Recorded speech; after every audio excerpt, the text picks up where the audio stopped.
Hello students, how are you? Welcome to Standard 7th revision video, chapter number 13 तूफानों की ओर and chapter number 14 भारतीय सनसनी सानिया साइना। तो सबसे पहले देखते हैं चैप्टर नंबर 13 तूफानों की ओर, जो एक काव्य है। इस काव्य के कवि है शिव मंगल सिंह, जिनको हम प्यार से सुमन के नाम से भी जानते हैं। उनका जन्म 5 अगस्त 1915 को ग्राम जगरपुर जिला उन्नाव में हुआ था। सुमन जी बाल्यावस्था में ही ग्वालियर चले आए। इनकी शिक्षा यहीं संपन्न हुई। 1914 में उन्होंने काशी हिंदू विश्वविद्यालय से हिंदी में एमए तथा डीएल की उपाधि प्राप्त की। इसी विश्वविद्यालय में उन्हें गीति काव्य विषय पर डी.लिट की उपाधि प्रदान की गई। 1974 में इन्हें मिट्टी की बारात पर साहित्य अकादमी तथा 1993 में भारत भारती पुरस्कार से सम्मानित किया गया। 1974 में इन्हें भारत सरकार द्वारा पद्मश्री से सम्मानित किया गया। 27 नवंबर 2002 को हिंदी के इस प्रसिद्ध कवि का देहावसान हो गया। इनकी विशेष रचनाएं हैं हिल्लोल, जीवन के गान, युग का मोल, प्रलय सृजन, विश्व बदलता ही गया, विंध्य हिमाचल, वाणी की व्यथा, पर आंखें भरी ही नहीं, कटे अंगूठों की बदनवारे आदि उनकी प्रमुख रचनाएं रही है। प्रस्तुत कविता में कवि ने सदा संघर्षरत रहकर अपने लक्ष्य की ओर बढ़ने की प्रेरणा दी है। जिस तरह आग में तपकर सोना निखरता है, उसी तरह बाधाएं हमें जीने की नई राह दिखाती है। आगे बढ़ने के लिए हमारे इरादों को मजबूत बनाती है। जिस प्रकार नाविक लहरों के थपेड़ों से भयभीत हुए बिना तूफानों का मुकाबला करता हुआ अपनी मंजिल तक पहुंचता है, उसी प्रकार मनुष्य को जीवन में आने वाली विषम और विकट परिस्थितियों के बिना घबराए सदा आगे बढ़ते रहना चाहिए। तो चलो आओ कविता का अभ्यास करें। तूफानों की ओर घुमा दो नाविक निज पतवार, आज सिंधु ने विष उगला है, लहरों का यौवन मचला है, आज हृदय में और सिंधु में साथ उठा है ज्वार। इस पंक्ति के माध्यम से कवि हमें ये कहता है कि नाविक, आप अपनी पतवार तूफानों की ओर घुमाओ। भले तूफान कितना भी गहरा क्यों ना आता जाए, लेकिन तूफान की ओर ही हमें हमारी पतवार घुमानी है। आज सिंधु ने, सिंधु यानी समुद्र या सागर, विष यानी कि जहर उगला है। आज इतना तूफान मचा है कि सागर अपने मुंह में से विष यानी कि जहर निकाल रहा है, और लहरों पर यौवन मचला है। जो सागर की लहरें हैं, उस पर आज यौवन सा मचल गया है। आज मैं और सिंधु में ज्वार उठा है। ज्वार मतलब तूफान। आज मुझ में और सागर में दोनों तूफान मचा है। तो नाविक, आप अपनी जो पतवार है वो तूफानों की ओर घुमा दो। लहरों के स्वर में कुछ बोलो, इस अदंड में साहस तोलो, कभी कभी मिलता जीवन में तूफानों का प्यार। हम आज लहरों का जो स्वर है, लहरें आज किस प्रकार बातें कर रहे हैं, उसी प्रकार हमें भी उसके स्वर में स्वर मिलाकर बात करनी है। हमें हमारे साहस को तोलना है कि हम इस तूफान के सामने टिक सकते हैं या नहीं। कभी कभी ही इस हमारे जीवन में हमें ऐसे तूफानों का प्यार मिलता है। तूफानों की ओर घुमा दो नाविक निज पतवार, यही असीम निज सीमा जाने, सागर को भी यही पहचाने, मिट्टी के पुतले मानव ने कभी न मानी हार। कवि ये कहता है कि आज जो ये सीमा है, असीम सीमा, कि जिसकी कोई सीमा नहीं हो, उसको भी हम जान ले। सागर को आज हम पहचान ले। हे मिट्टी के मानव, मानव जो मिट्टी के पुतले बने हैं वो कभी हार नहीं मानते। हमारे सामने कैसा भी तूफान क्यों न आ जाए, लेकिन ये जो माटी का बना हुआ मानव है वो कभी किसी के सामने हार नहीं मानता है। तो कैसा भी तूफान क्यों न आए, लेकिन हमें हमारी पतवार जो है वो तूफानों की ओर घुमा देनी है। तूफानों की ओर घुमा दो नाविक निज पतवार, सागर की अपनी क्षमता है, परमाजी तब कब थकता है। जब तक सांसों में स्पंदन है, उसका हाथ नहीं रुकता है, इसके ही बल पर कर डाले सातों सागर पार। कवि इस पंक्ति के द्वारा हमें ये बताना चाह रहे हैं कि सागर की भी जितनी क्षमता क्यों है, कि जितनी भी उसकी क्षमता है उस क्षमता से भी ज़्यादा माझी यानी कि जो नाव चला रहा है वो नाविक, वो कभी नहीं थकता है। जब तक सांसों में स्पंदन है यानी कि जब तक सांसों में सांस है तब तक उसका हाथ कभी नहीं रुकेगा और इसी के बल पर ही वो सातों सागर पार कर डालेगा। तो हे नाविक, तू तूफानों की ओर अपनी पतवार घुमा दे।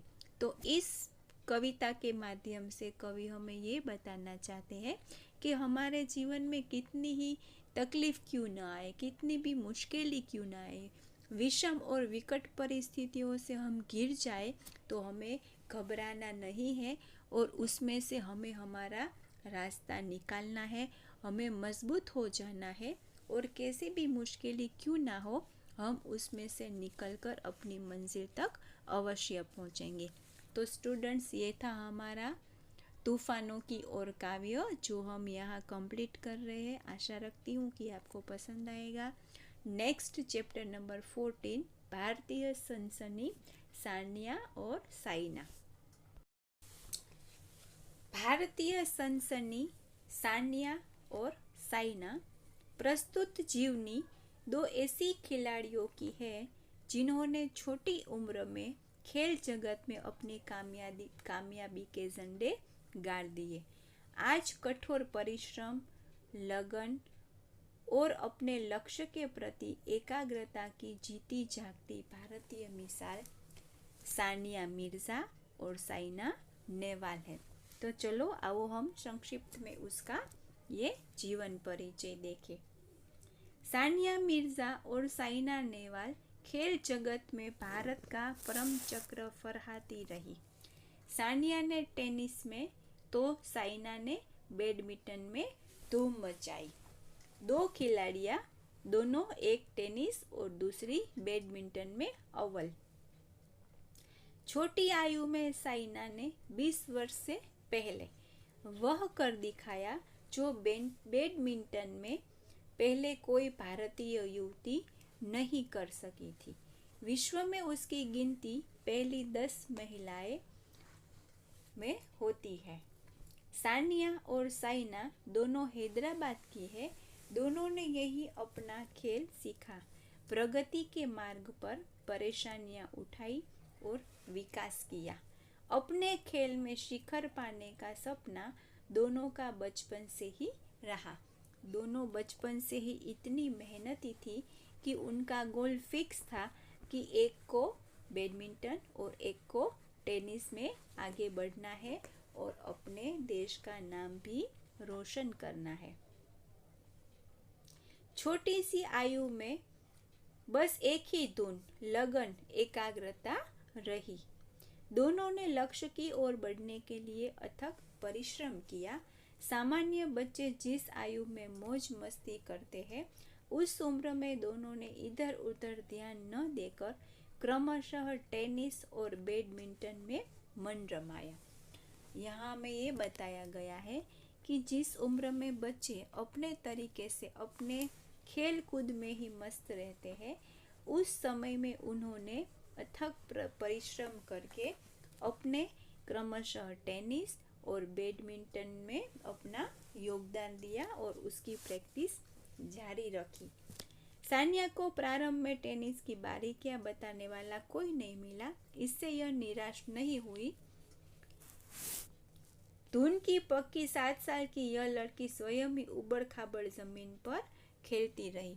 यहाँ ये बताया गया है कि सानिया को जब टेनिस खेलना था तो जब खेलती थी तब उसकी छोटी छोटी बारीक जो गलती होती थी वो बताने वाला कोई नहीं था और 7 साल की आयु में ही वो उबड़ खाबड़ जमीन पर टेनिस खेलती। फलस्वरूप कई बार टखना चोटिल हो गया। टेनिस खेलना नहीं रुका, मतलब घुटने छिल गए गिर गिर के, लेकिन उसने टेनिस खेलना बंद नहीं किया। फलस्वरूप कई बार उसके पैरों में चोटें लगी। एक दिन उसी प्रशिक्षक ने उसको खेलते देखा जिसने छोटी लड़की समझकर उसे बेरंग लौट दिया। खेल भी एक कला है, इसीलिए बताने वालों तो चाहिए ही। बहरहाल उस प्रशिक्षक ने सानिया की प्रतिभा को पहचाना और उसके सपने को साकार करने का बीड़ा उठाया। इसमें उसकी माँ की भी अहम भूमिका रही। अगर हमें कुछ सीखना है तो उसके लिए सबसे पहले तो एक गुरु की आवश्यकता होती है। जिस प्रकार सानिया को भी उसके एक गुरु मिल गए जो उसको ट्रेनिंग देने लगे और उसकी इस प्रतिभा के पीछे उसकी ये जो सीखने की चाह थी वो उसमें विजय प्राप्त करना चाहती थी, तो उसकी माँ की भी उसमें एक अहम भूमिका रही है। यही काम साइना नेहवाल ने पिता ने किया। हरियाणा के पूर्व चैंपियन डॉक्टर हबीर हैदराबाद के लाल बहादुर स्टेडियम में साई के प्रशिक्षण नानी प्रसाद से प्रशिक्षण के लिए बेटी साइना को बड़ी सुबह स्कूटर पर ले जाते और आना जाना 40 किलोमीटर, मतलब 20 किलोमीटर जाना और 20 किलोमीटर वापस आना, घर से इतना दूर होता था। लेकिन अपनी बेटी को बैडमिंटन सिखाने के लिए वो रोज उसको बड़ी सुबह यानी कि अर्ली मॉर्निंग यहाँ पर छोड़ने आते।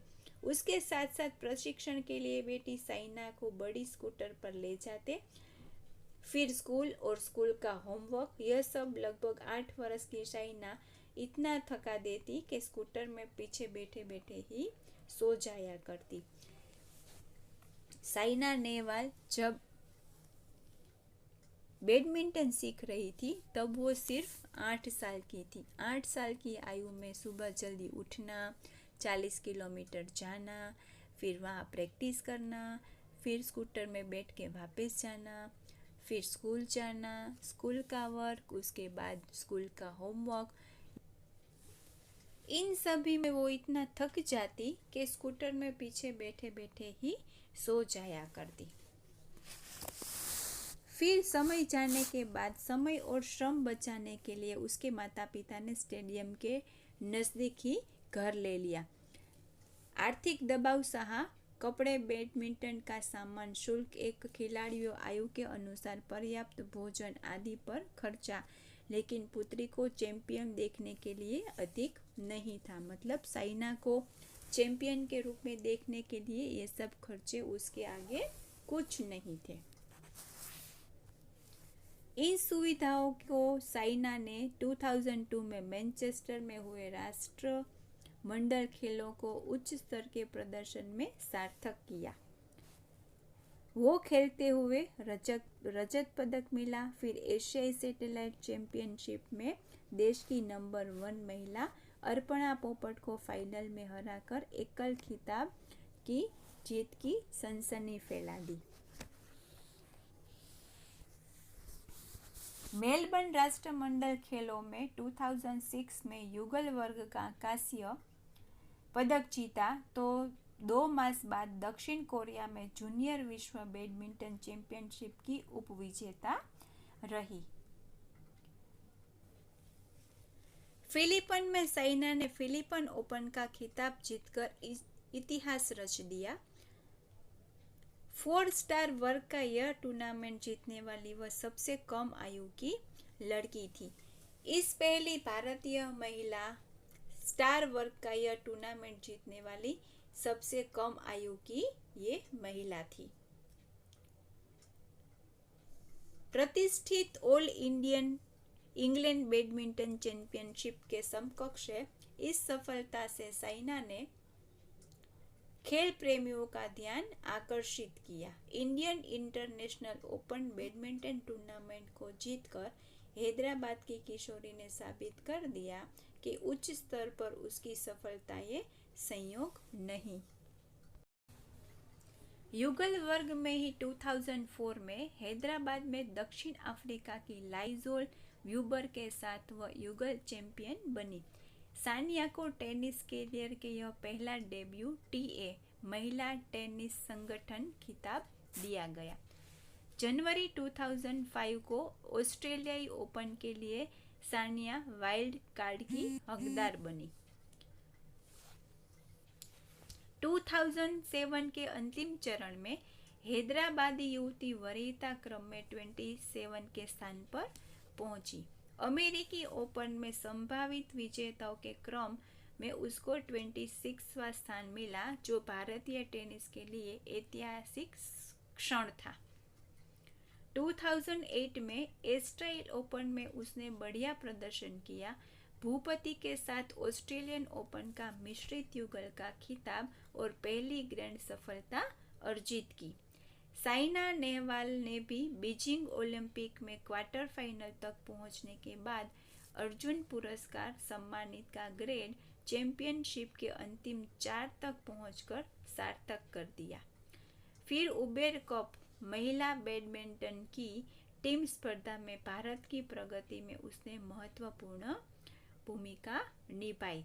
2012 के लंदन ओलंपिक की बैडमिंटन प्रतियोगिता के महिला एकल में कांस्य पदक जीतकर भारत का नाम रोशन करने वाली साइना भारत की पहली बैडमिंटन खिलाड़ी बन गई। तो स्टूडेंट, ये थी हमारी दोनों भारतीय सनसनी साइना नेहवाल और सानिया मिर्जा। यहाँ पर हमारा ये रिवीजन वीडियो ओवर होता है। आई होप कि आपको अच्छा लगा होगा। नेक्स्ट रिवीजन वीडियो में फिर से मिलेंगे, तब तक के लिए बाय।